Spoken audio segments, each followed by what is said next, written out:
Turn now to a protest last week in southern China by Africans angered by the death of a Nigerian man during what the protesters say was a police raid. The police say no one died. The incident draws attention to the rising number of African immigrants in China.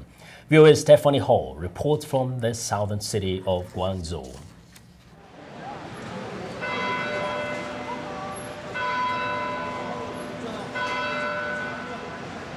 Thousands of Africans flocked to the Sunday afternoon English service at Guangzhou's Sacred Heart Stonehouse Cathedral.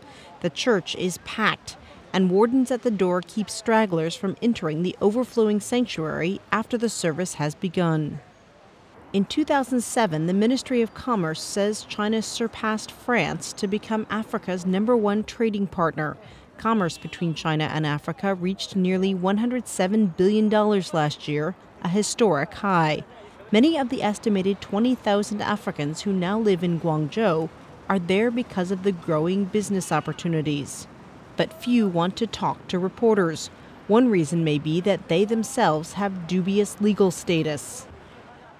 College student Meng Jia and several of her classmates are working on a study of foreigners in Guangzhou. In our country, we still lack a real policy for dealing with international immigrants.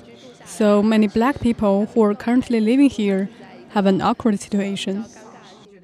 Another Guangzhou resident, Mr. Shao, has driven a taxi for 6 years. He says many ordinary people do not have a good impression of Africans, but he says he sees the growing number of Africans in Guangzhou as a good thing for China. This means we have more and more communication with people from all over the world. If more foreigners come to China, we could feel China is doing really well. Rwanda is among the growing number of African nations that have opened a trade office in Shenzhen, an economic boomtown next to Guangzhou. The office has gone from 1 employee to 5 since it opened 4 years ago. Rwandan ambassador to China, Ben Rugangazi, says Rwandans in southern China bond comfortably and easily with other Africans. To the African, when he reaches Guangzhou and he is amidst a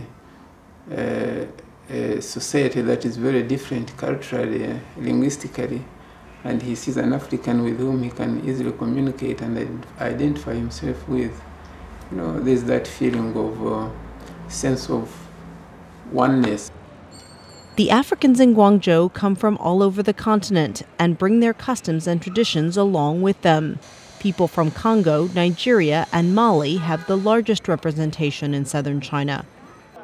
But while Africans apparently get along well with each other, college student Meng Jia says they have little interaction with the local Chinese. They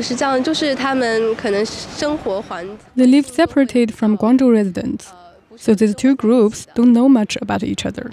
She says studies like hers seek to help Chinese people better understand the lives of Africans in China.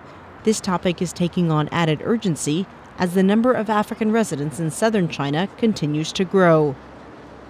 Stephanie Ho, VOA News, Guangzhou.